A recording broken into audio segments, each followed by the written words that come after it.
Anarchy Tattoo Studios in the Bronx. We've covered this story a bit before on our show, and he's kind of been doing battle with the city. And we're going to let Mike tell a story. So I'm going to start off and kind of just ask first, what's your sort of origin story? What brought you even to here doing this? Right. So tattoo personally, yes, or before even battling the city, the lockdowns, any of that. Gotcha. Well, before I was born, my father actually used to be a tattoo artist, believe it or not. Cool. He used to ride motorcycles, and he used to be illegal in New York City, so he was kind of underground tattoo artist. He was an underground tattoo artist. Wow. And once I was born, he went mainstream. He worked for, I believe it was Bell Atlantic at the time, before they merged with 9X and became Verizon. Okay. And so he started working the whole 9 to 5 thing. And I remember while he'd be at work, me being a nosy little kid, I remember I used to go in my garage and I used to go through his boxes of all the shit that he had in storage, and I would see his tattoo machines. Huh. And I used to look at them like they were treasure, I swear. Yeah. Man, I'd open this, there's this, specifically this one wooden box that had a gold dragon on the top of it. And I would open this thing up and there would be 2 machines in there and they'd be all sparkly and chrome. Literally like a treasure chest. Forbidden. Yeah, dude, and it was like lined with red felt, and I remember you open it, it's like, ah, like it screams at you.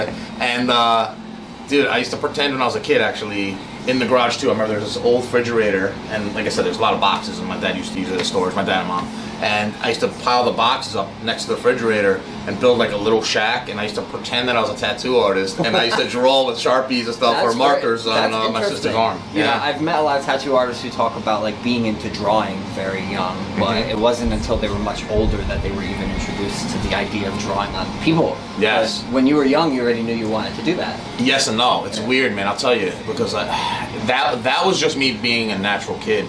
No thoughts involved, just doing that, having fun, using my imagination. Yeah. But then when I gave it thought, and I started drawing, and I became an artist. My mom's really good at arts and crafts, and my father always drew, and like I said, was a tattoo artist. After I gave it thought, like, what do you want to be when you grow up, or what profession? Not what do you want to be. What do you want to do when you're older for a profession? I knew I wanted to be an artist, but I didn't know what kind. And when I would think about it, when I was a kid, knowing nothing of really tattooing besides the little imaginary games I used to play, I would say, oh no, it's not for me. I don't want to be a tattoo artist. Blood and stuff and on skin.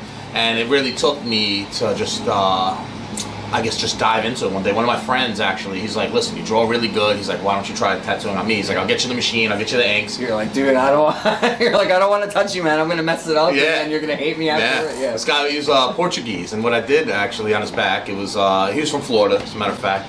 I did 2 desert eagles crossing on his back. Right in the middle of his back. This first tattoo I did was fucking huge. Nice. And it said Portuguese Man of War on it. And it came out really good. Yeah. But the one thing is I didn't go deep enough, because the thing is I was nervous. It was my first time. I didn't want to scar him or anything. So it came out a little bit light. And this is 12 years ago we're talking about. So this was a minute ago. And so I just had to touch it up. And then I got the hang of it. And then, dude, yeah, well, it's like any art form. You know, you kind of just have to dive into it and make all the mistakes. And then over time, you kind of learn what to do and what not to do. But did you apprentice? No. You didn't apprentice? No, I didn't apprentice. See, that's interesting, because that's another unorthodox sort of way to get into this. From what I understand, most people who do tattoo... They go through an apprenticeship. Well, I'll tell you, if you want me to be truthful, whether you want to edit this out or not, I don't care. Actually, I was locked up for a little bit. And I started when I was away, and that's where that kind of happened. So it was like the machine technically wasn't a legit machine that the dude got me. The same thing with the inks. It's like, you know, we had to finagle our own way. That, I'm sure, actually probably happens more commonly than we would think. Like, I'm sure there's a lot of people who get into tattooing from being locked up. Yeah, dude, 100%. Because there's a whole culture of it in there. Yeah, but that's wow. That's interesting. Yeah, man. So you started learning with like a bootleg made-up machine. You want to see it? Yeah, sure. This is one of them. That's cool. You gotta like put it on a... Oh, you got it in a glass case. Very nice. Very nice. Very nice. So this is it. Wow. So I created this thing this is made actually out of hot glue and a ton of shellac. And I made it so you can break it apart and you can stash the pieces in different places. Wow. Toothbrush. Most people, if you ever see like a prison tattoo machine, it's just a toothbrush with the motor taped on it. This one, I made it so that you can take the motor out. It's interchangeable. The Walkman. Yeah. And then every time I would do a new tattoo, brand new pen, brand new needle. The needle comes out of the spring inside of a lighter. If you take that lighter apart, you can heat it up and strain it out and make a perfect spring. Wow. So with every one of my clients while I was there, I would make a new one of these. I'd make them hold on to it, and then when it was time to tattoo, they'd bring the needle back, and that way they know it's brand new and everything. But yeah, what is the body of this made of? Hot glue. Hot glue? Yeah, literally, and I had a bowl of water, so I would take the hot glue, I would heat it up, I'd mold it, I'd use paper clips and stuff, and like kind of just like sculpt into there. Yeah, and the bowl of water would like cool it off so I wouldn't burn my hands. Like, I want to show it because it's like a work of art in and of itself. Yeah, it's good. I got it. That's cool, man. Right? Wow. That was the third one. The other two got confiscated. There was in the bathroom. I made a screwdriver and I was able to take a wooden plate off the wall where like they had the valves for the showers. And I used to stash everything in there. Nice. And I guess somebody snitched. So one day I went, the SEALs came in and they fucking opened it up and pulled all the fucking shit out. So that's my third one. And the way I got it out was when my friends came home and I was like, listen, take this with you, send it back home to my people. So because it's like sentimental. You're yeah, like, exactly. Keep that. It's like my origin story tattoo gun. Yeah, that's dude. Freaking cool, man. That's freaking cool. I wanted to clarify. Are you born in New York? Yes, but upstate New York, Orange County. New York. Yep. When did you come to the city? Probably about 3 years ago 3 or 4 years ago to live here. But I've been working in New York City in the Bronx. 9 years. So I was living in New Rochelle for like 4 or 5 years.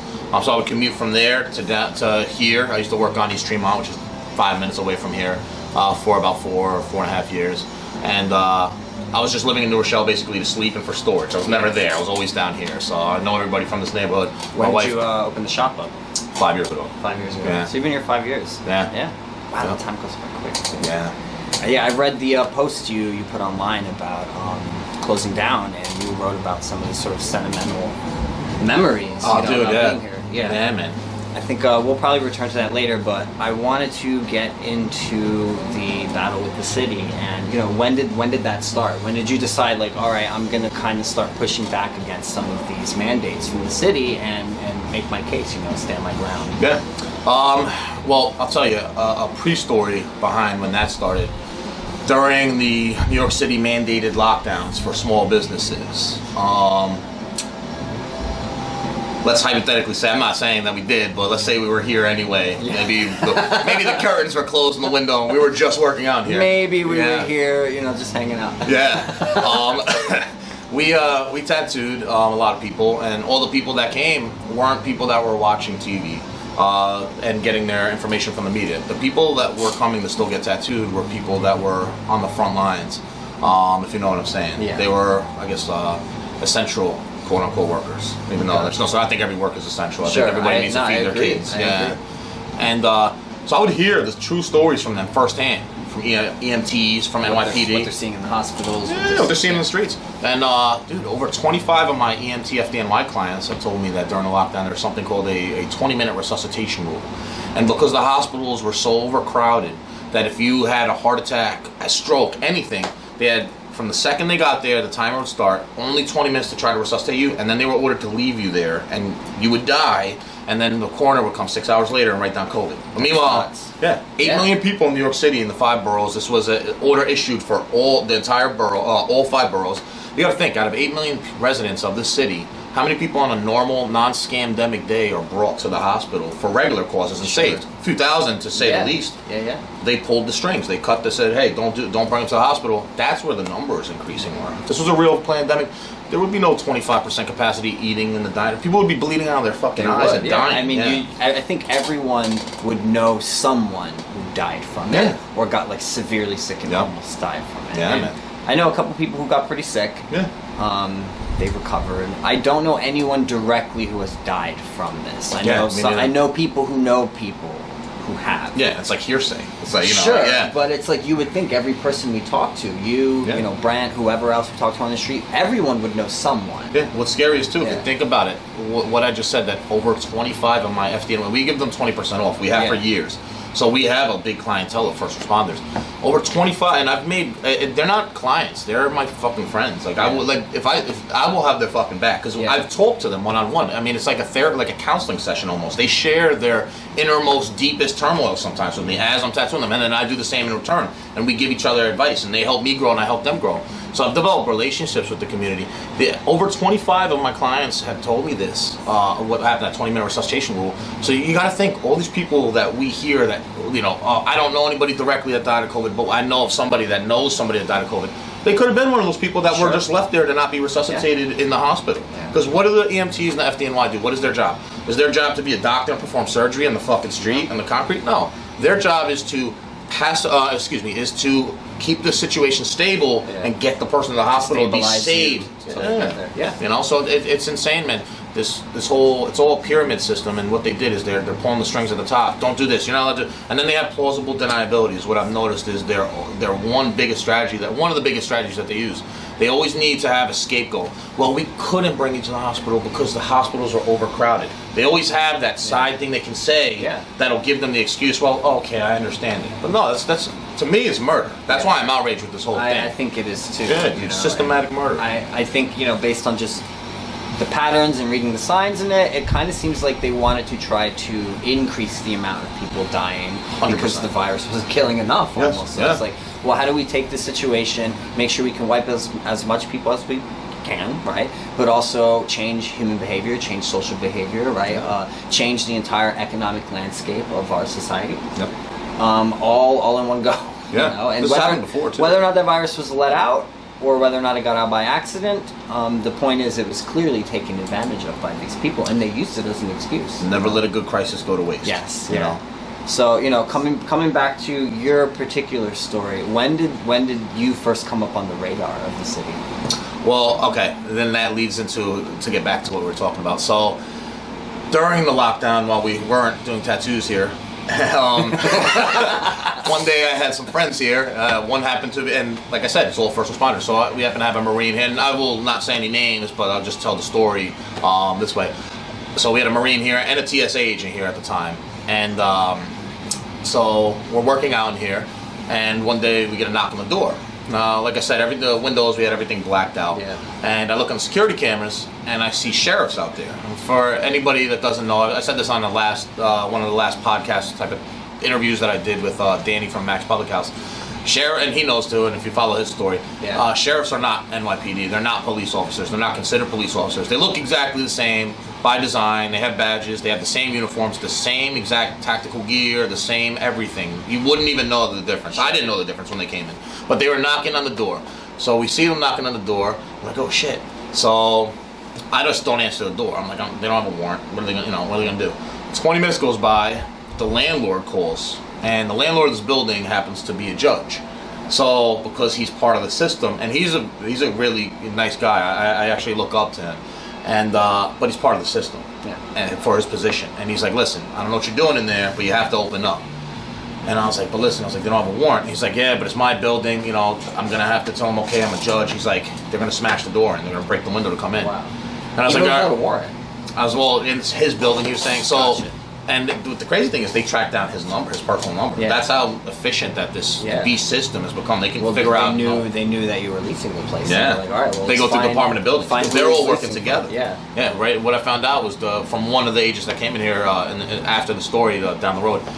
The Department of Buildings, the CDC, Department of Health, the Sheriff's Office. There's like 14 agencies of the city that are all actually working together in cahoots. So it's like a big sweep with all these different. Like Department of Building, what the fuck do you have to do with virus prevention? Yeah. Nothing. You're not trained in that. You have no idea. But that video that you put up online, which was how we heard about your story, those are the same exact questions that you were posing to them. It's just like, how are you qualified to talk about hygiene and stuff when it's like my job as a tattoo artist? I know way more about this stuff than you. Exactly. You're over here to look at like building codes and electricity and make sure those things are sort of functioning correctly. You heard his response? Yeah. That one guy? That's not my speed. I can't talk about that. Yeah. It's not my speed. I've noticed they've come 16 times, I think now, maybe 7. I'm losing count because it's in fucking double digits. 16. Yeah. But and I'll tell you, you know what? Some of them have been cool. And the thing is, I don't ever would want to judge somebody based upon, hey, you're a Department of Buildings, you're just a scumbag, or you're a sheriff. Yeah. You know what? It's about your integrity. It's about your morals and your values. They're just people too. Yeah. And as long as they recognize that they're a human first, as if they're a man first, then it's like I can kind of be personable with them. And some of them I've been able to talk to. And like the first guy they ever sent in, he was like, honestly, he's like, me and a lot of my coworkers think this shit is a hoax. I started laughing. I was like, so why are you coming here? He's like, well, I have to pay rent and I have kids. I'm like, me too, motherfucker. I do the same shit. Yeah. And but he was cool. He left, and like, there's been a few that are like, all right, take care. I just, and they just have to they're doing it to get their paycheck. What I've noticed is the ones that have fined me though, they're the most. I've noticed that they've all because I've gotten 3 fines so far. They all have flaws, and you know what's weird, man? Mind, body, and soul. The last guy that came, the fake wannabe commando strategic guy with the little mechanic knife and all that stuff, that was never used. It was brand new out the box. He just, you know, brand new combat boots. Never did anything with them. He's just trying to look cool. He had no mind. He was ignorant. He was just a drone. Yeah. You know, a yes man, order follower. No humanity, no compassion. The other guy, the first guy that gave me a fine, he had flaws with his body. The guy was 450 fucking pounds, telling me about good health. Get the fuck out of here. It's crazy too how many people like that out there are trying to give people medical advice and pressure you into getting a shot, or say you have to wear your mask to protect me. It's like, well, you're 300 pounds, you know. The real epidemic is eating too much empanadas and fucking hot dogs. You know what I mean? It's like lay off the French fries, motherfucker. I think one thing the lockdowns have sort of illustrated is just not how much problems there are just with the healthcare system, but with like our food as well. It's all tainted, dude. It's been a plan from the beginning. I've been seeing this shit for years, for a number of years. What 2020 did to me is open my eyes that it's not isolated different pockets. It's all these different entities are now come together. I agree. And it's war right now, and the war is against us, the people. It's an information war. It's every angle. It's almost like there's also one of the things we've talked about in the show before is that it's almost like a cold civil war as well. Although it's scary because now it's turning hot and there are different factions forming on the street and on the left and on the right. But and that's by design. But the cold civil war thing has been going on for years. Man. I think we sort of caught wind of it back in like 2015, 2016. Yes. Particularly when like Jordan Peterson first started coming into the headlines, and that's I think when the woke ideology really started to kind of people start to pay attention to it as this actual force that's like in the institutions of education and is now in the pop culture, and now it's fused with the COVID cult. Yeah. And they're kind of on the same team. Almost. Dude, brainwashing, literally indoctrination. It's really strange. Yeah, through the media, through Hollywood, and through the colleges. That's the main way that they orchestrate all of this. So you said you were fined. Oh, I want to tell you the story about the sheriffs, because this is where, now I already have a bad taste in my mouth with what's going on, because I'm hearing from all of my first responder clients or friends what's really happening, and it's not adding up. And then I like history. I'm not forget college. I'm talking about like me personally reading about it and stuff. I like history. I like strategy. I like psychology. Not college, what they teach and indoctrinate you. Just from my personal experiences and from what I've read and what I've seen. And there's already a bad taste in my mouth because I'm hearing from my first responders what's really happening versus what the media is painting. But then the day that these sheriffs came, right? So I open the door because the landlord's like, listen, you got, whatever. So I go to the door, but I say to them, I was like, what's going on, fellas? And they tell the landlord, too, that they don't have to come in, that they just want me to go out and they'll talk to me on the corner. I was like, yeah, bullshit. They're not fucking, I know what this is. So I open the door, and I was like, what's going on, fellas? And they're like, we have to come in there. I was like, you guys have a warrant? They pushed past me. They said they don't need a warrant anymore. They just walked right in? They said executive order. They just walked right in. So I was like, all right, who am I to argue? So they come in, executive order, they don't need a warrant, so our rights are abolished, I guess. And so he asked everybody, is anybody getting tattooed in here? He asked the Marine, the TSA agent, and everybody's like, no, everybody has their heads down, right? And I was like, listen, man, I just want to let you guys know, it's like we give NYPD 20% off. At the time, I didn't know that they weren't NYPD, and I have a stack of stickers, and I went to give each of them. There was like the sergeant was a big white dude, there's another big guy, and then there's a short fat one. And so I give it to the first two big guys. The short fat one, I go to give him like some stickers, and he just looks at me and doesn't take it, and like we make eye contact. And I'm just like, take these. In my head, I'm like speaking to him, like, take these fucking stickers. He finally does, and he's just miserable. I don't know why, but so I was like, yeah, man. I was like, we do support you guys, whatever. And he's like, listen, he's like, we don't like the guy. He's like, but we gotta follow orders. And he's like, our orders are, he's like, you guys can gather because we had the workout bench here, we had all the weights and stuff set up. He's like, you guys can gather. He's like, you can hang out. You can have as many people here as you want. He's like, but you're not allowed to conduct business. And he said that they have to follow their orders.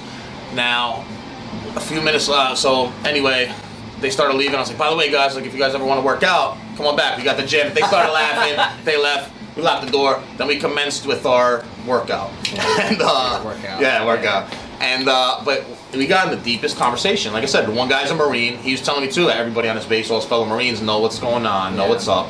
And the same thing, the TSA agent is telling me a story, and like these people are deep-minded, man. Like we would go into in-depth into thought, conversation, everything, critical thinking skills, which is lacking outside here in society. Yeah. You know, and it sucks. But I'll tell you, the majority, almost everybody that comes in here, everybody pretty much that comes in here, especially now, they all have critical thinking skills. They all can think deep. They can conversate deep. And they're still humans. They're not just mindless drones like a majority. I don't even know if the majority are. I think a lot of it's just fear. Yeah. You know, a lot of it's fear. I suspect probably even at least half of these people walking around with these masks on deep down know there's something wrong with this, and they want to say something, but they're too afraid. They're afraid of how their friends and family are going to look at them. They're afraid of whether or not it's going to go back to their boss somehow. It's and trends. They don't. I'll tell you. We went to Cracker Barrel while we were down in Georgia for the past 2 weeks. I was keeping up with your story. Yeah. And the Cracker Barrel, we were the only one in there without the face diaper on, right? And so we felt awkward. Oh, I'm sorry, this wasn't in Georgia. This was when we were on our way back. This is once we hit Virginia. We stopped by Richmond. It's a fucking shithole, just like New York City. It's the same thing. I'm not saying, it was nice, I'm sure. Just like New York was awesome. I'm not trying to talk shit about the people or anything. No, yeah. I'm just, the way that I could see that, like, damn, everybody's outside wearing the fucking mask. And I'm just like, fuck, yo. And I'm seeing all this communist shit written on the walls of all different groups. Shit, right? Yeah, I'm like, get the fuck out of here. The billboards, everything. Yeah, dude, it's nuts. All the businesses, And the woke mentality shit they were talking about, dude, it was down there. Fused. They sort of allied. The whole woke ideology of identity politics and that is now kind of combined, right? And it makes sense because their whole thing is like to coddle and to make people feel comfortable and safe. You don't want to challenge their ideas. Well, it's almost like it set the stage for the current COVID world. 100%, you know? Yeah. And then when you make people feel so safe that they don't go through real life experiences, therefore they don't know real knowledge, and then they have a void in their head. And then how do you fill that void? By teaching them what you want them to be brainwashed to believe, and then you're going to be able to do certain things to trigger them. So, and now, just like you said, where it seems that all these different factions of this woke mentality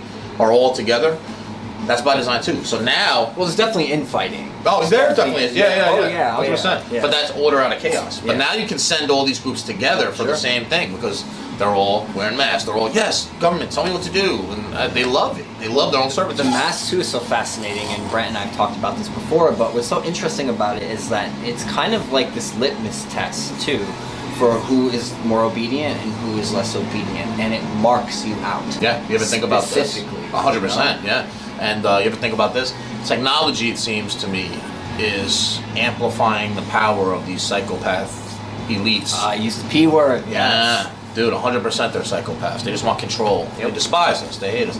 You got to think with this technology, right? Even, like, see, what I would do if I was in control of all this technology, you have cameras everywhere, including in here that I use for business, but it's hooked up to servers that I can wirelessly monitor them. Same thing on the streets. I mean, if you look at China, too, they have, I think it's 1 camera per 4 residents of China, if I'm not mistaken. That's crazy. Yeah, it's insane. If you jaywalk before you even get across the street, they've already fined you and taken the money directly out of your bank account. That's insane. Yeah, and then they have a social credit score that if you don't have a certain number, you can't go certain places. You can't get on a train to leave if your credit score isn't certain. I'm from New Jersey. They would all be doomed. Yeah, exactly. Freaking jaywalks in New Jersey.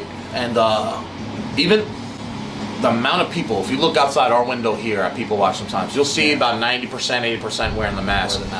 All those cameras constantly with computer algorithms are monitoring all this, and it's picking up that, and it knows who each individual person is that's walking around with the phone on them, which as your identifier. Sure.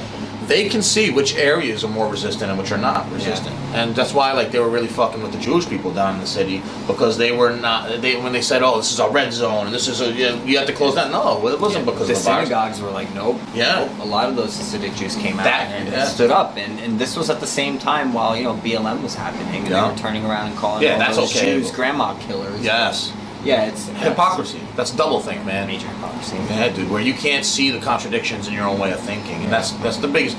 I have been fucking wrong 90% of my life with everything I've done, and it's a blessing because that's taught me a lesson. It hasn't been a loss, and I continue to make mistakes, but that's how you grow. That's how we all grow. There's a lot of people who make mistakes and don't learn shit from them. Yeah, exactly. They keep making the same mistakes over and over again. Exactly. So I wanted to go back to the fines. Did you pay them? No. Fuck didn't. Yes. It was fun, whatever. I wiped my ass with those fucking tickets. Yeah. And last thing I want to say with the sheriffs too before. So those 3 things that stuck out with me when they came in. They didn't need a warrant anymore, executive order. So that's one of our rights that's just evaporated. Secondly, he said that we don't like the guy, but we're just following orders. That's exactly what the Nazis Haven't fucking we all said. heard that before? Yeah, Not dude. just the Nazis. No, like anytime that tyrannical government has taken over, the agents of that tyrannical government have used that. I have to follow For your orders. safety, Yup, we're just following orders, just doing my job. Yeah, man. And then the third thing was, and this was in the beginning of this was before even the mask was mandated. And so when people were willingly still putting it on, but this is before it was mandated. The third thing was, he said, you guys can gather, you can work out, you can have as many people here as you want. He said, but our orders are, you're not allowed to conduct business. What the fuck does that have to do with virus prevention? Nothing. Yeah. You're crashing the economy. Yeah. I've been seeing that happening for years. I've been expecting it. I don't trust the American dollar. It's devalued. Before COVID, 97% it's been devalued. So if you would have held on to fucking $100,000 from 1971, you would have lost 97% of that in purchasing power, because the price on everything is going up, just like the price on gas and everything now. Well, it's because they're printing all this money That's now exactly and, it, and handing it out. Yep. And, we saw that from the very beginning, too. It was one of the things that we were like, all right, this is a red flag here, because it kind of seems like they want to speed up the process of devaluing the currency. Yes. The more money you add to the money supply, the less purchasing power the dollar has. 100%, yeah. I think the common person doesn't seem to understand that either. No. I don't think they get that concept. Do you remember what it was like when you didn't understand that, though? Like when you were younger? Like I remember what it was like when I didn't understand that. When I had when I'm talking like teenage, and even honestly, I was in my early 20s. I was into like conspiracies very young. I was reading about I was in high school already reading Behold the Pale Horse and that sort of stuff, Mm-hmm. So I was kind of already suspicious of the whole system. Yeah. And then I watched like the Zeitgeist documentaries when I was young and in college and stuff. So I knew the currency was fiat currency for a while now, very young, and it actually took me a while to kind of, I guess, repair my relationship with money. And to not see it as something real, but see it in a different enough way to give a crap about it more, to try to make more of it, because I always viewed it as this sort of controlling mechanism. That's exactly what it is. That's why, in the end, man, I mean, you saw what happened with my bank accounts and shit, what they did. Yeah, that's insane, dude. Yeah. That's crazy. You want to go over that? Yeah, so if anybody doesn't know, I was on News 12. The day after I was on News 12, that's when that next department of building, they came, and it was retaliation. Gave me another fine. I didn't let them in. I don't let them in. I see them coming. If they park in the front, I go out there, I stand in front of the door, and I say, no, you're not coming in without a warrant. That's all right. But I guess not, because the not anymore. Yeah, not anymore. We don't have any rights. What's your right? Yeah, and we're slaves. These people don't even know it. They're fucking happy. I can't believe it. They're so distracted. But and you got to think how this evolves. But so that guy came the next day, gave me the fine. Then I get a notification from Chase Bank that they're ending their banking relationship with me due to an affiliate's decision. I'm like, what the fuck is this? That's so creepy. Dude, yeah, I know. An affiliate's decision, too. It's like, so, like, it's not your decision, it's, And you're just like an average guy, no offense, but you're a tattoo artist in the middle of Brooklyn. It's not like you're like... Bronx. In the Bronx, it's not like you're plastered all over the news everywhere, or that you're like a social media influencer or anything of that sort. And it's like, clearly, even just having someone smaller stand up also has to be shut down. Yeah, man. It's like... the fact that the bank is like, you're coming up on the radar and someone's actually contacting them and saying, you can't do business anymore with these guys. Dude. And when I called, I talked to whatever sales associate of theirs and banking associate. So I asked her, I'm like, listen, I want to appeal this. I want to reverse this. She's like, it's irreversible. Once the decision's been made, that's it. It's final. So what happens to your money? Well, they gave me a time limit to get it out. I had to have it out by the 8th. But what sucked about it, too, is that, like, now I had the pre-planned travel time to go down to Georgia and everything, and that was just during all this. I'm like, fuck. I was like, so now it's like I have so much to do, and I'm gonna be away for so many days. So I had to kind of jump through hoops to get everything done and go down there for those 12 days. I think we were down there. But so as I was talking to their sales associate, she said it's irreversible. Decision's final. I said, well, like, why was this decision made? She's like, it doesn't say on our computer. She's like, but it's a special team that works with affiliates of ours that has made this decision. And I was like, well, can you patch me through to that special team? I'll talk to that special team and see what the special reasons that they fucking specially like, who do I got to bitch at? Who do I got to bitch at? Like, exactly. I want to at least know why. Put me up the line, man. She said they're not legally obligated to say anything as per their user agreement and contract. So they technically own your money. They own everything at the end of the day. I remember during the lockdown, too, I went to the bank to withdraw whatever. I don't keep a lot of money in the bank. I don't want money. I mean, in terms of I'll use it for the fucking bullshit coupon it is. It's sort of like energy. I view it as a form of energy exchange, but ultimately, fractional reserve banking is a freaking hoax. Yes. I mean, it's a hustle. It's a scheme. They printed out nothing, so Like, technically they're counterfeiting it. When well, you get a loan, it's like... I think when Elon was on SNL and he mentioned like Dogecoin being a hustle, part of me thought that was sort of like a kind of subtle implication or nod or jab at the Fed and the US dollar itself, which is, to me, the real hustle. Yeah. Dogecoin and crypto is only showing, I think, just how fake money actually is, and more people are realizing. Yeah, I have a little bit of Dogecoin, I'll tell you, and it's made me a decent amount of money, I guess. Yeah. It's a gamble though. It's I don't a take gamble, it. yeah. I can't hold it. It's not silver or gold. I can't it's nothing. I mean, you can't hold it. It's just something floating in there in a digital Which world. is what's so interesting about it, because, you know, like I said, it's kind of showing that most money was that already. Exactly. You know, I think it was only like, don't quote me on the statistic, but it, you know, I gotta look it up to confirm it, but I think it's like something like 2% of money is actually like in physical form. Yeah, man. Dude, Dollars and bills and like coins. Yeah. The rest of it is all literally just data on computers, Yeah. just like crypto. Yeah, so. exactly. The only reason why we had the paper dollars is because they didn't have the technology to have a digital system. But Sure. like, for instance, me, I have when somebody comes to set up an appointment, they leave money. I use a paper system. I like the paper. It's physical. Computers always have fucking something wrong with them. It glitches and then this, and you gotta get tech support. I've noticed that with a lot of technology. Everything from my smart TVs that are in here to smart computers. It's actually like the more smarter it is, the more it fucking stops me from doing shit when it has a problem. I'm like, you know? put the election in that context. Yeah. That's all I'm gonna say. Yes, but- 100%. And that's not even just in this country. Yeah, You look at Venezuela, you look at all that. absolutely, Yeah, absolutely. it's sick, dude. It's all manipulation. It's all smoke and mirrors. But like, we have a paper system for deposit. So you come in to set up an appointment. Yeah. I put your name. I give you the price code on there. It says the definition of whatever it is that you kind of wanted to get, and this, that, and the third says the date that you agree to come. You sign it, you get a copy, I get a copy, we keep one copy, you get the other one. And it's a paper system, and it's like, I love it, and everything's organized, it works great. I tried at one point to update it and do a digital thing, and it was just so fucking many different fucking moving parts, and it was just so hard, and you had to do the, and then sometimes the Wi-Fi would cut out. I was like, yo, And now fuck look that, what I'll do the happened with paper. Chase Banks. Yeah. It's like, Yeah, dude. you know, you're probably better, I think, to be pulling more of your money out of banks right now. It's Yeah. not seem trustworthy. Yeah, dude, that's the paper system was just like has no real value. It's just that they didn't have the digital system. But the technology amplifies their control, so that's why we're going to a digital system. They want more control. That they can by the push of a button cut you off now. You know what I mean? So have you heard any responses since the last incident where the city showed up? Have they come from the city or from from the city? No, not since that time. So But the thing far, is, I've been silence. gone right after that. I left. We went to Georgia for like 12 days. So they could have came through here. And Might come through peeked in today. the We window. might- yeah. Yeah, they probably know we're here. They Yeah. show up and be like, all right, we've been trying to get these guys for Yeah. a while now. Yeah. Yeah. So you announced that you're officially closing.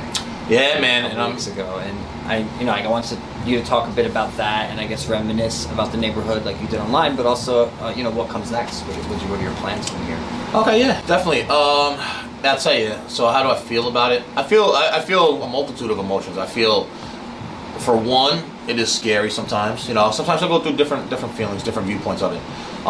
It is a little bit scary. I put my life into this. This looks like a home. Yeah, man, dude. Every little trinket, decoration I have on the wall, it all means something to me. It all has a story. Customers have seen it. Everything has its place in here. Yeah. And so I really definitely have put my all into this, and I definitely will miss it. I love tattooing. I love meeting the people here. I love them telling me their stories, me telling them their stories, or my stories, and we all laughing, joking. It's like family. And so for years, and I don't want to toot my own horn when I say this, but like we used to try to give back to the community. I mean, for Halloween, we were well known in this community. We'd have thousands of people come through on Halloween. Literally, we'd have this place like a fucking haunted This house. place is perfect for Halloween. Yeah, it's already, exactly. It's already Halloween like 24/7, yeah, man. Every day. Yep. And so we had like a fog machine above the door. We actually still up there. And actually, this gorilla, I dressed up like that gorilla on that door one year. There's a werewolf costume we got on the back, and I would scare the shit out of these fucking kids, dude. We'd spend like $400 or $500 in candy. We'd have milk crates of candy. That's great. And yeah, we'd give it back. I'd run up there, and I'd have this back door open, and I'd have the black curtain over the doorway, and I'd be in the back in my lair, dressed as whatever. And then as soon as that door open, makes the door chime, I'd run out and I'm fucking like, dude, like I'd be doing lunch. That's fun, man. And dude, we'd have the air conditioners on, and bro, I'd be so fucking hot and sweaty at one point from just lunging to the back and forth hundreds of times.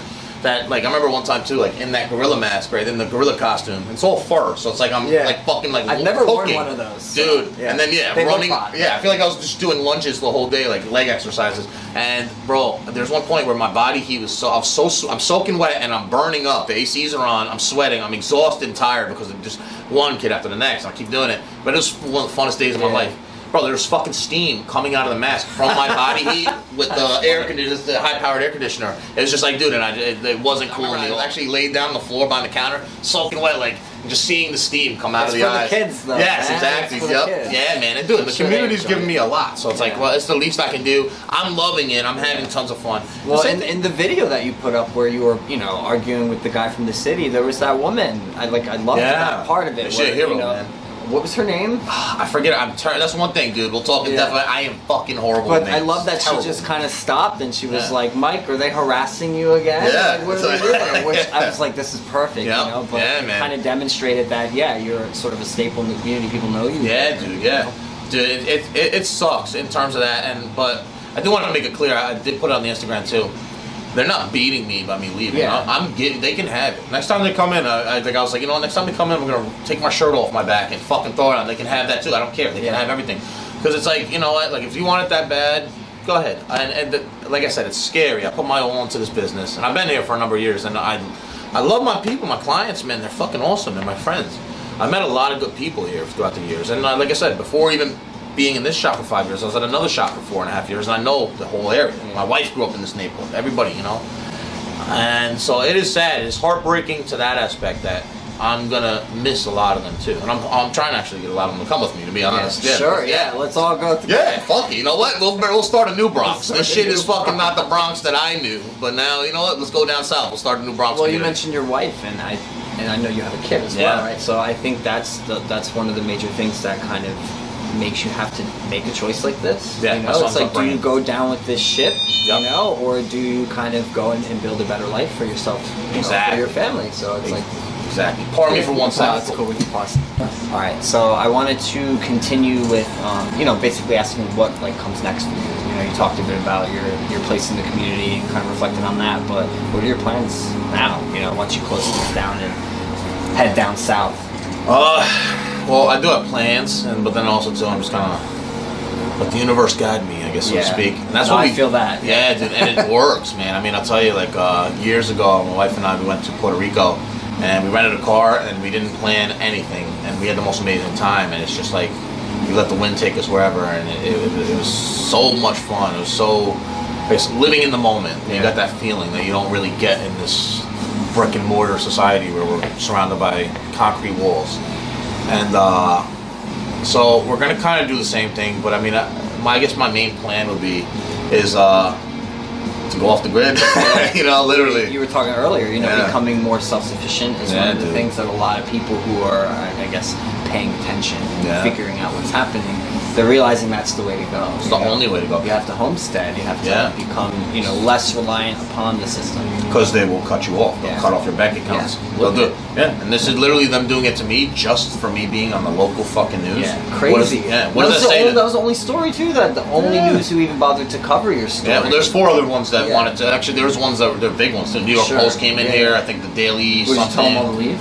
No. Well, I'll tell you. You know what? I did it based upon the reporter's character. But the one girl that did the news report, she was investigating the mayor's office for 2 years, and that really appealed to me. So I was like, "Oh, you're already looking at these people." Yeah. And they are actually not even letting her really do any investigative journaling whatsoever. They were kind of just fucking cutting her off, closing her out from everything. Yeah, she was telling me the story and everything.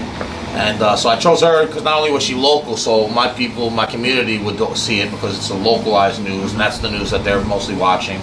I don't watch any news personally. Yeah. It's all propaganda. That was the only news thing I watched. Was my own thing on there to see. We only keep up with it to know what they're saying, to then compare it to what's actually happening, so we can point out where the propaganda is. I'll watch it to make sure I do the opposite of what they say. So they're telling me to wear a mask. That probably means I shouldn't be wearing. Yeah, exactly. Yeah, man, dude, it's fucking nuts. Yeah. And so I forgot where are we doing? So yeah, we're gonna do the homestead thing, man.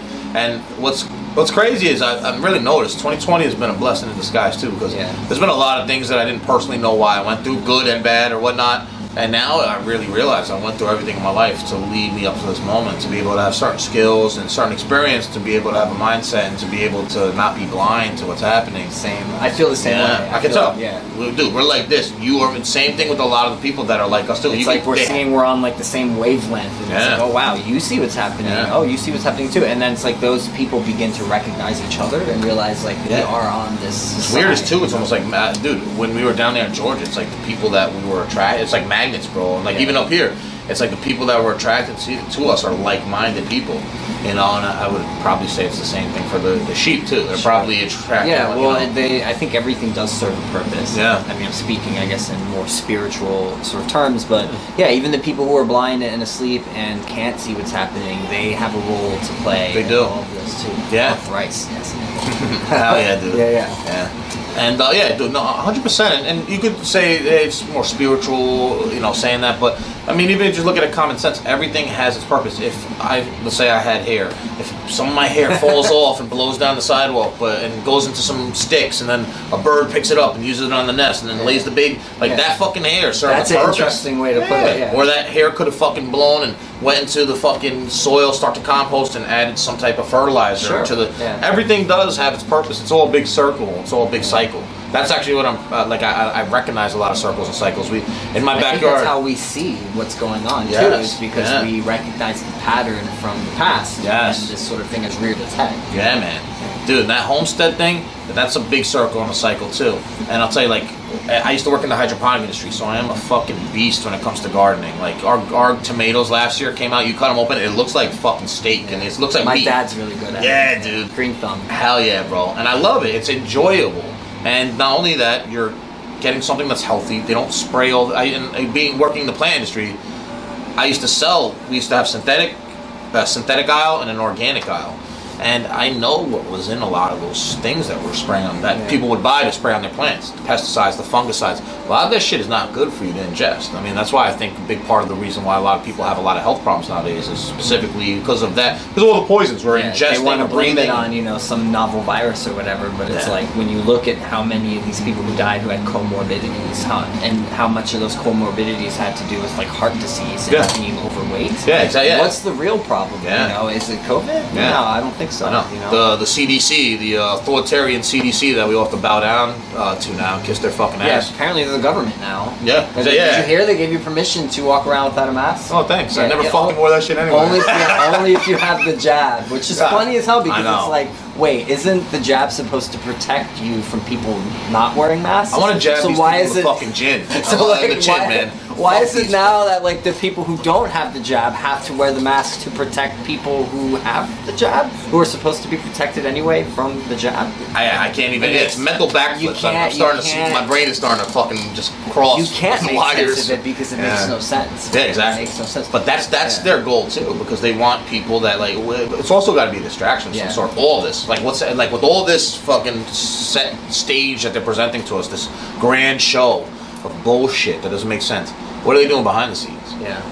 Big thing. I don't even want to say the word because I know it's a bannable word, but I'll say it rhymes with live P, or like the towers that they've been putting up all over the place. Oh, yeah. You can't talk about it because they'll delete your channel. They'll delete your fucking. I've seen that happen. Conspiracy nuts. Oh yeah. If you bring up anything. I know. It's crazy. Actually, I have a painting on the wall over here. I have 2 paintings up there. One of the fucking paintings has everything that's happening today in it, and I painted it 5 fucking years ago. Like some of my clients are like, "Yo, it's fucking nuts. You seen this happen?" I have a painting like that I started in 2019 and then finished at the end of 2020, and I was like, "Wow, this was about 2020 before 2020 even happened." Yeah. You can see the lineup, dude. Yeah. It's all coming to fruition.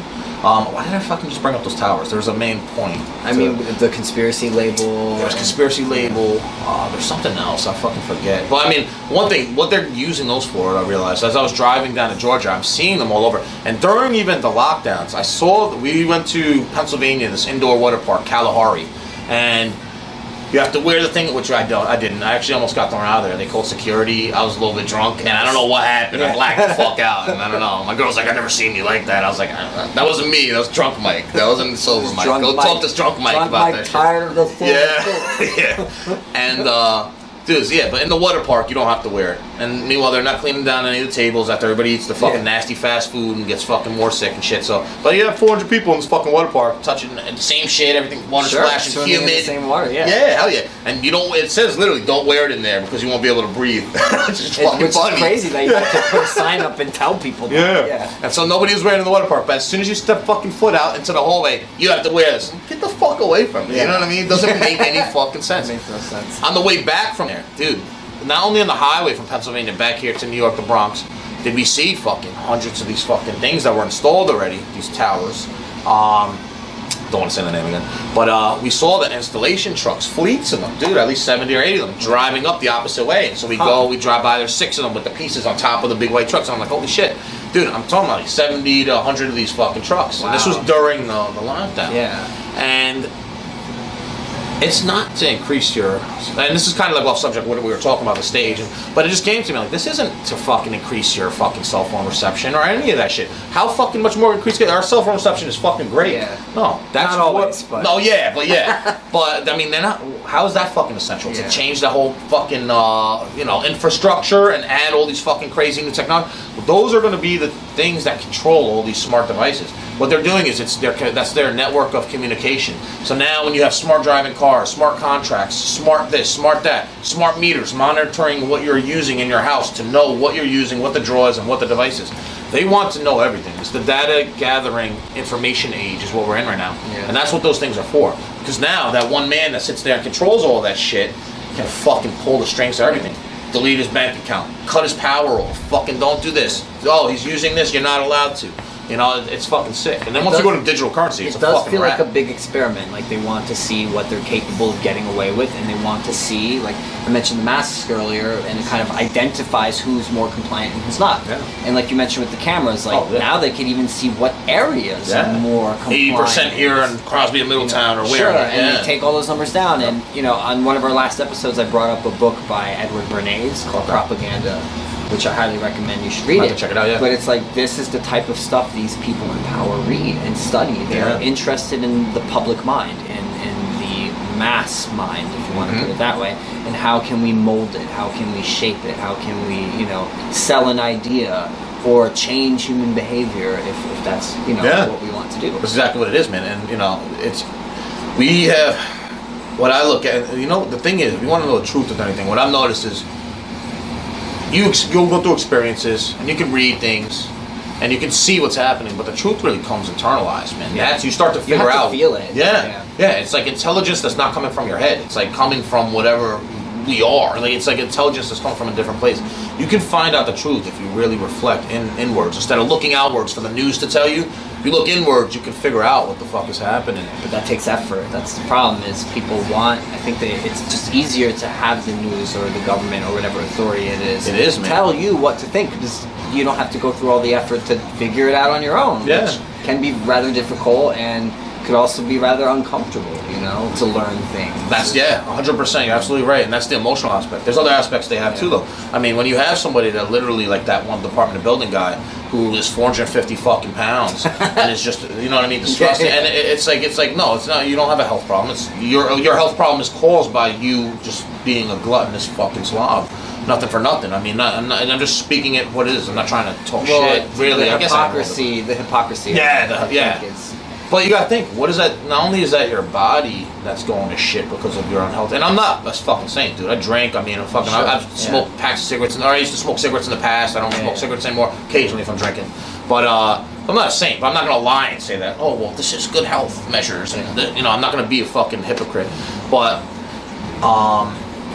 how do you think that guy's brain fucking works when you're fucking eating nothing but fucking McDonald's and shit like that? You see the movie Super Size Me? I haven't seen it, but I heard about it. The guy eats it for 30 fucking days and almost dies, liver fucking failure and shit. What do you think that does to your brain? And I mean, so I don't even think these people have the capacity to think.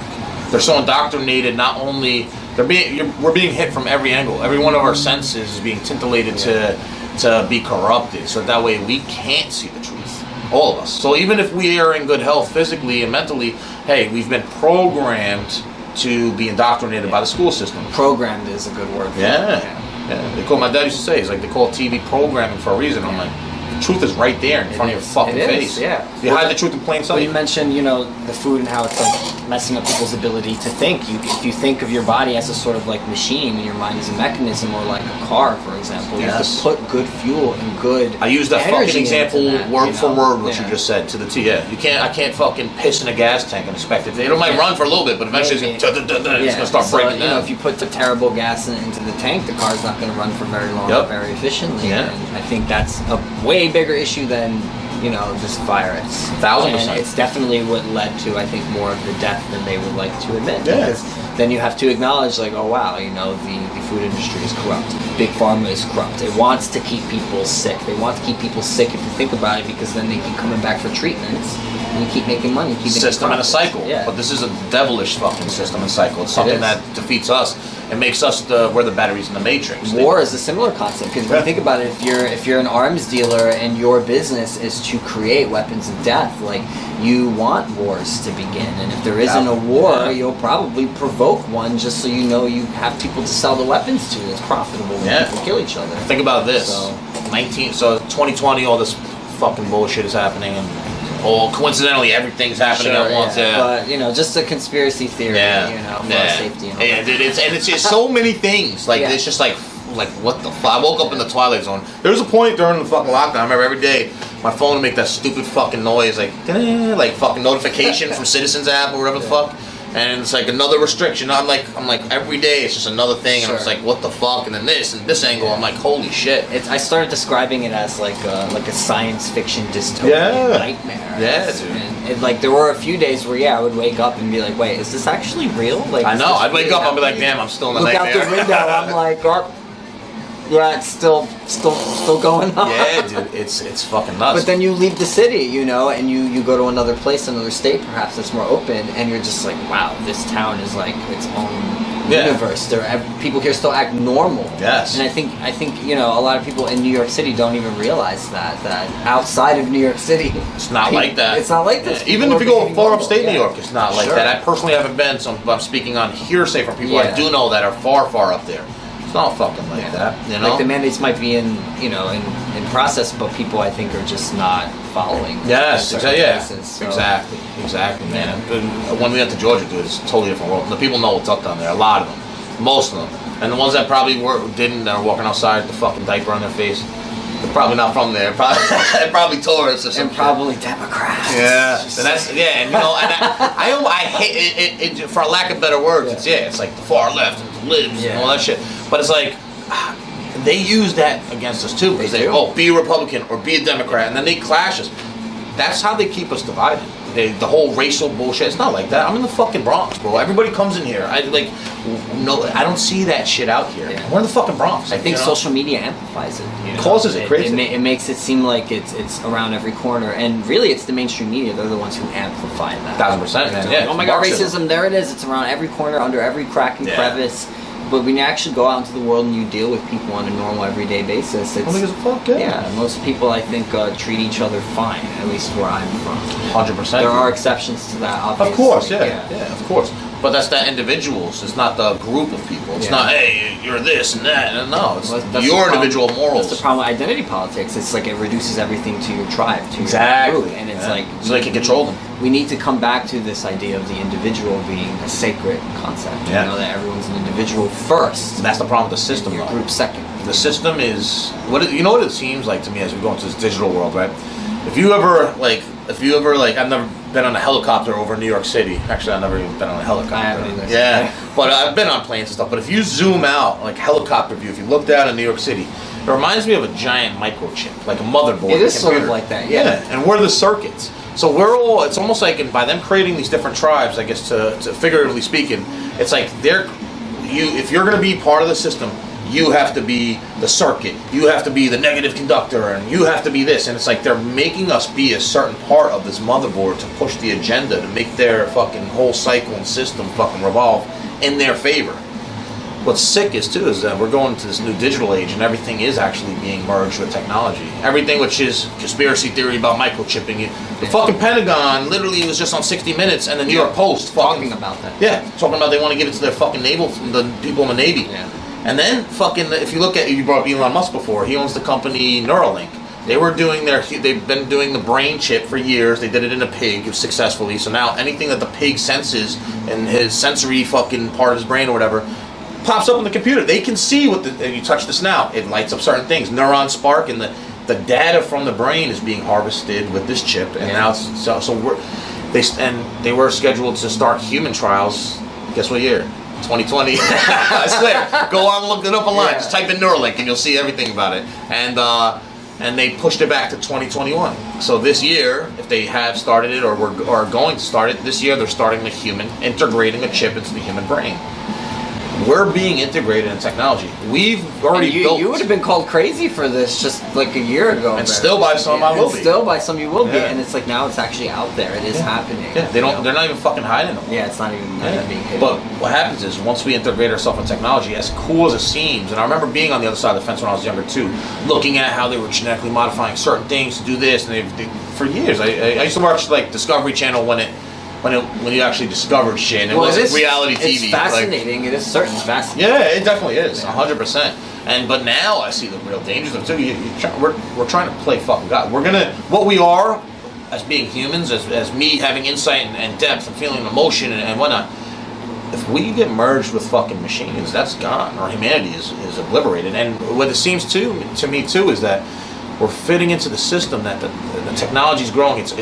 The technology is evolving and humanity is devolving because of that. It's the power of the technology is consuming humanity because it's becoming more powerful. Well, we're becoming more and more reliant upon it, and we rely less and less upon our own mental faculties to remember things. So you know that freezing thing that happened in Texas, or the big ice storm down there? Sure, yeah. People are fucking dying because they fucking went in their garage with their families, their wife and kids, and went in the car to try to warm up.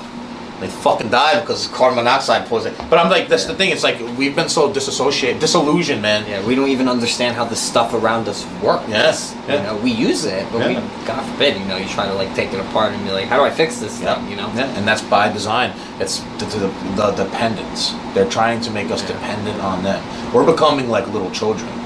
We're going back. We're devolving. We're going backwards in evolution. That's what it feels like. Yeah. We have just more toys. Oh, I have this iPad now that I can fucking just distract myself with. Here, little kid, fucking, you're 3.5 months old, play this iPad in your fucking stroller for fucking 6 hours a day because I don't want to babysit you, I'm your mom. Like, I see that happening, it's fucking disgusting. And then you wonder too, why all these kids have social problems, they can't fucking socialize. That's fucking why. Yeah. They were never taught that. They were taught to not socialize. And now it's only going to be worse. Oh yeah. We're going to have I think we're going to have an entire lost generation, of kids who are growing up in a world where they can't even read facial expressions anymore. Because they're not there. Yeah. So literally, it's like, I've said it multiple times, like on the internet and publicly, but I think it's child abuse, and no one is going to change my mind on that. I haven't seen any data to demonstrate that this is a good idea, that we should be doing this to kids. Dude, I saw a fucking thing where the one school, I don't know where it was fucking, they had a fucking like coat hangers, but it was for masks. Dude, all the kids' masks are right next to each other. I'm like, how many of those kids are going to grab the wrong mask, number one? Number two, you're touching it. I mean, all the masks are touching shit. It's fucking gross. It makes no fucking sense. It makes zero sense. Especially, I mean, kids, listen, I love kids and everything, but I mean, they're fucking gross. They're picking their nose, eating fucking boogers and shit. And we were kids once too, so I'm not talking shit. I was gross too. And to expect that they're going to be sanitary with these 50 masks, 20 masks fucking there, boogers and snot, Crayola fucking wax. They're probably the dirtiest masks too. Yeah. If anything, kids I think are the last people we should be trusting to keep those things clean. Hell yeah. Dude, this one fucking girl came in, she's like fucking like same thing, like a land whale. And fucking 400 pounds. I was like, you don't have to wear that in here. We believe in freedom for everybody. And she's like, oh no, I wear this for your protection. She touched it, the shit literally had a Cheeto stain and a fucking dirt fingerprint on it. I'm like, all right, sure, my protection, whatever you say. Yeah, I'm like, yo, get the. I'm like, these people, but and that's, you know what the thing is too. Like, I used to kind of be a dick sometimes too, because I'm like, yo, like you're following, which is gonna fuck up my kid's future, and all these kids I see. I think that's a valid point. Yeah, dude, and it's like you know what I mean. So like, but they, it's sad. They don't even know. They don't even know what they're doing, and then they feel forced. When we were at Cracker Barrel that one time on the way back when we stopped in Virginia. Dude, everybody was cool in there, but it was we had anxiety. My wife and I, my son's talking. He doesn't really know fully. He doesn't wear the shit. He calls it stupid and everything. He knows. I teach him about the cross contamination of it, and But like he's talking because he's just being a kid, and like CJ like shh, like you know like stop talking, you're drawing attention to us. This is fucking 40 people in here, with all fucking this fucking diaper on. We felt awkward, and we're not from there too, you know. But the host guy, he was cool. His name was Jason, and of all people, man, it was the fucking fat waitress who was young. I could tell that she's one of them fucking indoctrinated, brainwashed people, a woke person or whatever. Yeah. She goes after we were standing there for 15, 20 minutes. She goes to the guy Jason, and around the corner, and I hear her say, "You need to tell them to put the mask on." This guy's coworker too. It's not even your fucking boss. Yeah. He comes to us and says, he's like, "Oh, guys, you have a mask?" And my girl fucking snaps. And she's like, "I've been standing here for fucking 20 minutes." She's like, "Now you say something?" And he's like, "Oh, I didn't know that you didn't have the mask on before." Even though he did. Yeah, of course. But he wasn't trying to harass us. And so like I stepped in and I was like, "Listen, man," I was like, "We have a medical exemption, bro." And he's like, "All right." And he was cool with it. And we went and sat down at the table. I told my girl, I was like, it wasn't him. I was like, it was the girl that told him. I was like, and she's like, "Oh, I feel bad now." She's like, "I'm not like that. I'm not bitch." But I'm like, but at the end of the day too, I was like, it is his fault. Don't listen to that fucking girl. Yeah. You know, be a man the fuck up. And tell her if she wants to say something to us. So after we got our food, our waitress, she was an older lady, she's a fucking sweetheart. And then I called the girl over and I fucking pulled her card. And I just let whatever was said be said, and I was really calm and everything. I showed her my license from Department of Health from New York City, and I was like, "Why did you tell him? I saw you do that." I was like, "Why did you tell him?" And like, she started getting loud. You grilled her. Yes. Yeah, in front of everybody, and it was like, and the way, dude, I was really proud of myself because I wasn't angry. I was more factual when I spoke, and dude, she started raising her voice, and I was like, "Miss," I was like, "I'm trying to talk to you like a human being." I was like, "You don't have to raise your voice." The waitress, our waitress, the older lady was there. And I could see that she was glad that I spoke up against this shit. And so then she walks away, pissed, the woke girl. And then the old lady was like, "I'm so sorry." And I was like, "No." I was like, I took her hand. I was like, "It's fine." And I was like, matter of fact, I was like, "Come here." I gave her a big hug, and it was like, you know what? For standing up for what's right. And the biggest thing that I was saying to my girl, the hug is a rebellious act in this current world. Yes, fuck yeah. I tell people when they come into them, like, "You don't have to wear that." I'll be like, and they're like, "Oh, hey, listen, if you take it off, I'll give you a hug and a kiss on the cheek right now." Yeah. Literally, and I'll do it. I don't, and when they do, it's like, and what's crazy is too, like, I'll feel like they'll go back to normal. I've had people in here, man, that I'll tattoo. And I used to have another girl work for me. She was cool as hell. She moved to Manhattan. I don't know why I'd go to Manhattan. Manhattan's like the belly of the beast. Yeah, we came from there. Yeah, dude, it's a different world down there. You think it's bad here? Manhattan is fucking. It's taking a downturn. Yeah, bro, and it's literally that's the epicenter of all the brainwashing. And but we have some clients in here, and nobody's wearing it in here, and everybody's laughing, and they'll hear me talk my shit about it. And as I'm doing real virus prevention and sterilization, I'll also say, like, this is how you really do it. To try to plant the seed and show, hey, like, listen, when you're touching this dirty thing and put it down here, like, how is that not spreading more shit? Well, in that video that went viral of yours, viral-ish, you mentioned the gloves. Yeah. Every time you tattoo, you put the gloves on and you take them off and they go right in the trash. I can't put it in my pocket. Yeah, you don't put it back on. And then you made the really comical example of the condom. Yes, yeah, dude. So it's like, do you fuck someone and then take it off and then put it on your table and then put it on again? Yeah, I'm gonna wash it later so I can wear it tomorrow again. Fine. Yeah, it doesn't make any fucking sense, man. And what I've noticed, and all the customers, they know how not only I feel about it, but like the thing is fuck feelings. It's about logic. It's about what makes sense. That was the point I was going to make earlier. You talked about, like, you don't want to be a dick, and people are just doing their job, and they might not even be okay with this. So it's not totally their fault, or they don't know any better. Yeah. Right? But there does come a point where there's, I think, no longer a nice way to say something, and you have to be harsh, and you have to say, like, you know what, look, I'm speaking out for you too, not just for me, not just for me, and your kids, and your kids, and their future. And it's just like, by you not saying this stuff, and by you just being compliant about it, or you come to me in private and you say, "Hey, Mike, I agree with you, and but I'm still gonna I see that stuff that you're saying," and then in public, you put it on, you don't say anything, you don't have these uncomfortable conversations. Yeah, it's very frustrating when you're the person sticking your neck out for all these people. Right, and then they might confidentially say they agree with you, but they don't have the guts to stand up and say, "You know what, I'm gonna publicly walk the fucking talk." That's what it is. If you're gonna if you feel this way, not even feel this way, if you know something's wrong happening, you gotta stand up. Yeah. Otherwise, you're one of them. I mean, fuck, yo. It's disgusting, man. That was the biggest thing that made me. And honestly, it was hard when I spoke up to that lady in front of the whole fucking restaurant, the Cracker Barrel. But I could tell that everybody was like, "Oh, wow, the kid's fucking right." Because I even brought up the crowd. I was like, "Listen, I'm licensed by the New York City Department of Health." I was like, you just touch your mask. was like, and you're touching that fucking plate. I was like, you're actually spreading more shit. I was like, but I don't even care. But don't harass me in front of my son and my wife. But before I even pulled their car and I was telling my wife this, I was like, yo, you should do it. She's like, oh, I don't know, you know. So I was like, all right, I'm gonna fucking do it. And the thing was, I was like, there's a saying. I kind of want to look it up right now, but it was like something like, and it actually, I thought it was one of the founding fathers that said it. A few people have said it in different words, but it actually is out of the Bible, and it was like something like, the only thing that allows evil to overtake everything is if a good man does nothing. Yeah, I've heard the quote before. It's much more, you know, adequate than the way that I'm trying to put it. It's true. Yeah, you know, and that's what I told her. And then I looked it up and I read the quote word for word, the Bible verse, and I was just like, yeah, fuck yeah. I'm gonna fucking speak up. I was like, got to. Well, I have already been speaking up. Totalitarianism is, you know, it spreads more, not from the people pushing it, right? The people in power, the brown shirts, whoever it is who's out there. It's also the normal people who are out there, and they do see it, and they realize it's happening, and they just kind of turn this way, and they're like, I don't want to be noticed. Yeah, as long as I get my bread and I'm allowed to watch circus. And it does make me, you know, I mentioned this book to you before, but Sebastian Hofter's Defying Hitler, and you know, this book, it's about a German man living in Germany at the time that the Nazis took over, and so he describes his experiences from the point of view of a German citizen who didn't agree with what was happening. And he talks about how, you know, his Jewish girlfriend, and she was like warning her family, and the Jewish people that he knew, they were like warning their families, some of them, like, we need to get out now. This is the time, we can't stay here, this is how it's gonna go down. And they wouldn't believe them. A lot of them were like, well, no, that can't happen, or the government wouldn't do that to us. Some left. The ones who stayed ended up in the camps. You know, so I think, you know, people have to remember that it does happen when the ordinary person just pretends it's not happening, and when it's so clear what it is. They ignore it. Again, they're pardon me for one second. That's cool. Like 5-10 more minutes. Are you rolling? Yeah, it's on. Rolling. All right, so I wanted to, I guess, just ask you before we wrap it up, you know, if there's any sort of message you would like to get out to people that you think is the most important thing that, you know, they should be hearing right now. Most important message. Definitely, as we already talked about, you have to become self-sufficient in every way. Any way that you're not self-sufficient, they are and will use against you, 100%.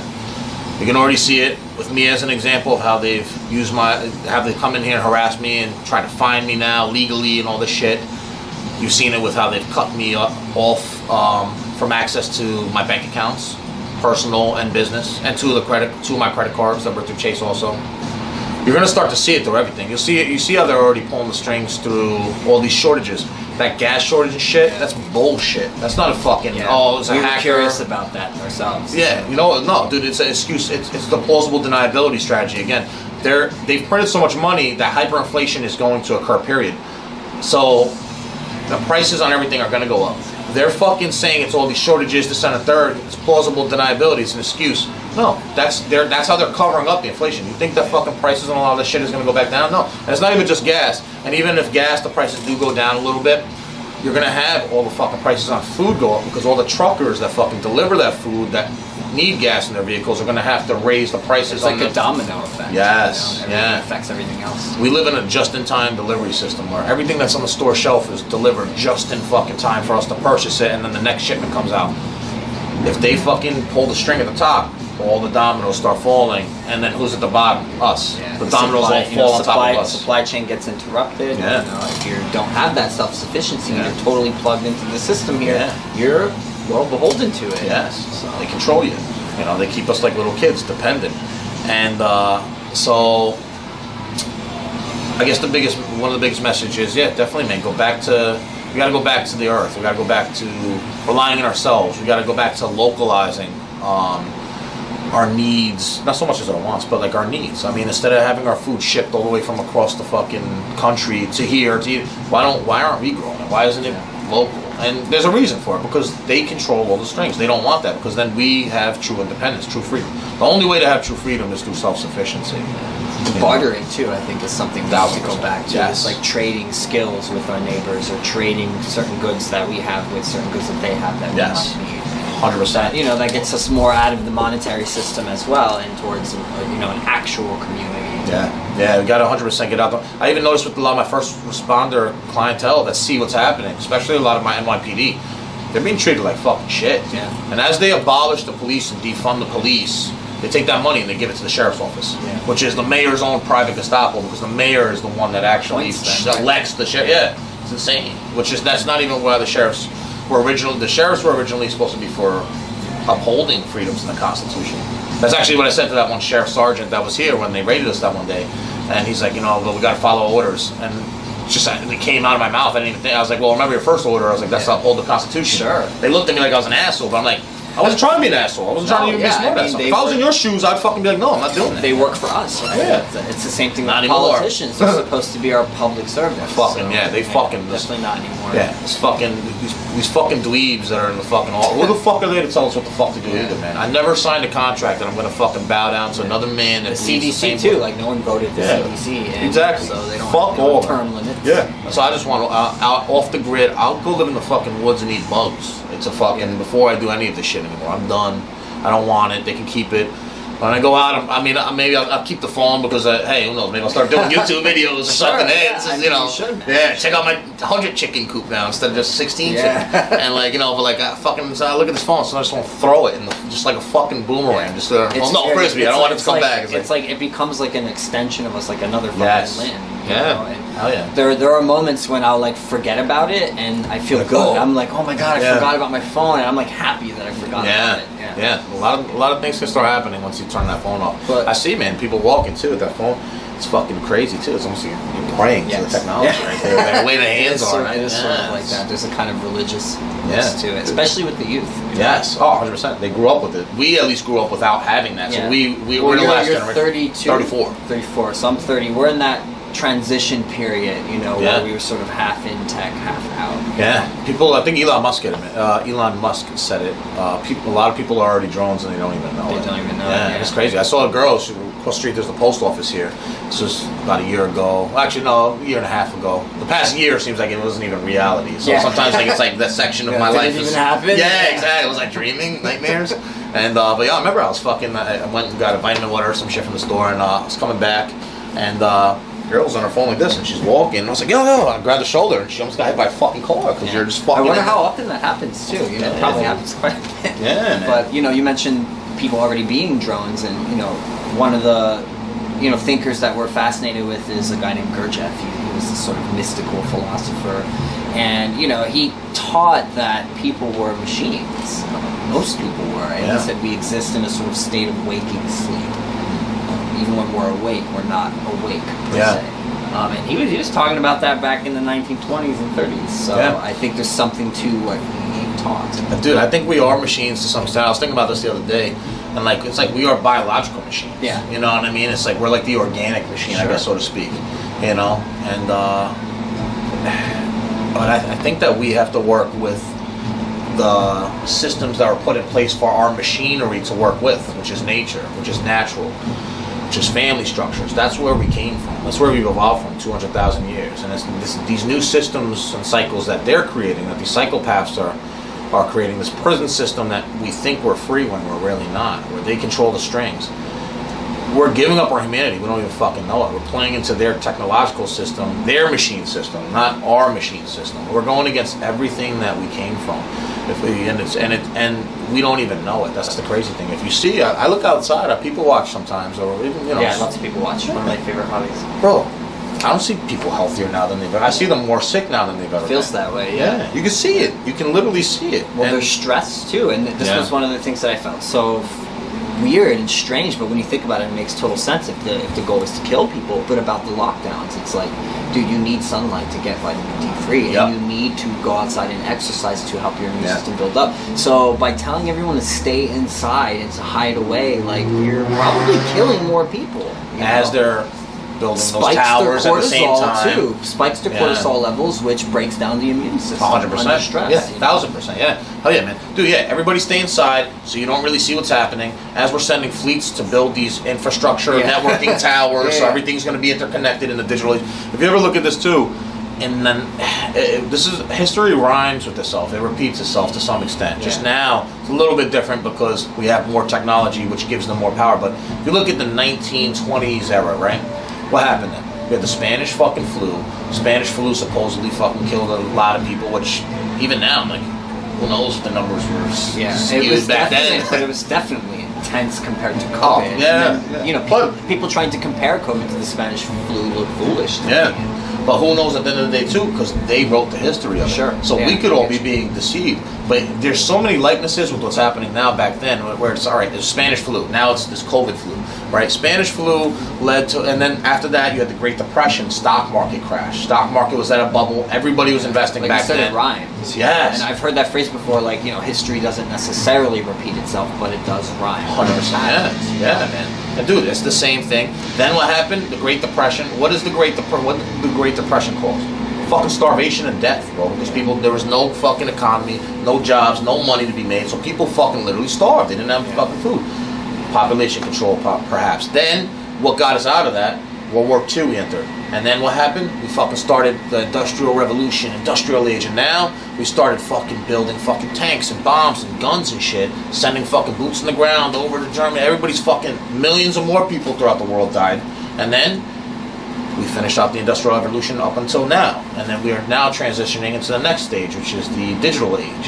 Which we're in already. Yes, yeah, we're in 100%. Yeah, but now they're rolling it out, the Great Reset, and that's what it is. But they don't need us anymore. I honestly, I think they're killing us. I think that shot, altering our DNA and stuff. I'm sure you're probably gonna have to edit some of this out. Yeah. Or whatever. I mean, this is probably all going on the website. Yeah, not I hope on so. YouTube. Yeah, Not the on website definitely. Yeah, well, YouTube is probably going to take this down if we put it up. Yes. But Yeah. I want to make another point about Gurdjieff. One of the things he talked about was that the outward form of humanity changes, but he said progress was sort of like an illusion. That even though the outward form of humanity changes, the inner essence remains the same. And or maybe even that's and that inner essence is like that sort of line that runs through every heart that Solzhenitsyn talks about between good and evil. Yeah. And no matter if we have the fancy gadgets and all the tech connecting everyone all over the world, people are still capable of absolute total evil and good. Yeah. But we're gotten to this point where it's like we forget that the Holocaust wasn't barely even a century. Yes, it wasn't even 100 years ago. So to think that now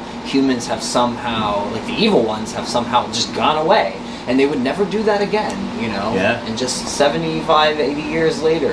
What's crazy is the All the CIA time, was created right after World War II, Yeah, and right after we yeah. took all the fucking Nazi scientists and everything, we brought them Yep, here to work yeah, for us. Project Paperclip. That's what the CIA is. Yeah, it's crazy, Yeah, bro. Paperclip. And they coined the term conspiracy theory, so they Yes. could dismiss any conversation. Another mind like fuck. this. Yeah, another psyop. Yeah. it's But I crazy. guess we'll wrap it up here. Okay, great. Mike, thank you so much Dude, for talking pleasure, to us man, and giving yes. us your story. Very enjoyable, I can't wait to share it with other people. Great, and man. I'm happy to see that even though you're leaving and you're closing down, that you're going out with a bang and you're Yeah, not dude. just letting the city just walk all over you. Because Yeah. so many of these businesses, I feel like, just went silently, man. They packed up their stuff, they went off wherever they needed to go to make their living, or they just closed for good. Yeah, or they're just bending down. And they bent to the state, knee, or they did it with a whimper, and Yeah. it's like, fuck that, man. Yeah, And man. people need to stand up to this shit. So. Yeah, there's a local business owner, and I'm not going to say which business because it's close to here. Yeah. And the lady's very nice, and I remember I went in there one time. She's like, "Where's your mask?" And I was like, "I'm never wearing it." And but I've known her for years. Yeah. And so I told her, I was like, "Listen," I was like,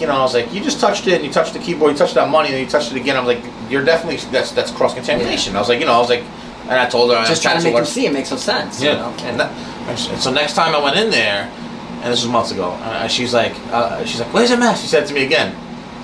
I was like, "What about do this?" I was like, "I'm not wearing that shit." But I was like, and I said it's cross contamination. I said it again, but how she acted, she was like, "No, I don't want to hear that." She said like that, but I was like, and she acted so childish. And again, I'm not talking shit. She's a sweetheart. I've known her for years, but like, why are you so defensive against hearing logic and common I sense? think they don't want to admit they've been had. Yeah. That's what it is. People, What does I Mark think, Twain are say? It's really easier deep to- down, they know that something is wrong, that Yeah. they got played, Yeah. and to admit that's probably really difficult and embarrassing. Yeah, I you think know? Mark Twain says it's easier to trick somebody than it is to show them that they have been tricked. Yeah. And that's the It's truth. true. But you got to be a devil's advocate. Most important message, I guess, would be start standing up. Yeah, start standing up, Yeah, speak. walk the talk. Do you want to shout out any social media or anything where people can find you? Yeah, I mean, as of right now, I'm currently, I guess, mostly active on the shop's Instagram. If anybody's wondering why you haven't seen tattoo pictures, I've been tattooing every single day, just so you know that I've been here, except for the past 2 weeks I've been in Georgia. But and I'm doing quarter sleeves and whatnot. Why haven't I been putting them up since all this shit started? It's not fucking important anymore. The only thing I'm really using my social media platform is and especially with my local community and my people that I've met throughout the years, is to hopefully inform them and help them out to see what's happening so they can get prepared. How can you get prepared? Self-sufficiency. Money, ditch it. Dump your money, get gold and silver, something tangible you can hold, and get your basic needs. Get you're gonna property, need. man. Yes, property that's what too. we're trying to do. Yeah, you know? same thing That's here, the man. goal. And fucking, just get ready for what's to come, because all these shortages, this, that, and the third, this is just the beginning. This isn't coincidence. This is how they're gonna pull the strings and control everything. It's Things are happening. it's systematic, man. The prices are going to be so expensive, and all like my first responders that are like, well, like I'm going to move out, but it's going to be a couple years. I don't think we got that. Yeah, and it's moving really fast. Yeah, too really fast. quickly. Technology allows it to be sped up, and I think that since our biological machinery, our brain, right, can only comprehend human things, I don't think we can comprehend the advancement of speed that technology really allows them to progress, because technology amplifies We're everything. not built for this. No, we're not. Yeah, and that's why they're giving us a gene altering shot. They're trying to. Gotta wonder, right? Yeah, Gotta they're making us in their image. They're trying to play God. That's what they're doing. We're part of a big experiment, but Yeah. like Mike said, speak up, stand out. Yeah. Dude. Plus. Yes, fist bump. Yeah, man. Awesome. Now let's tap me. Yeah.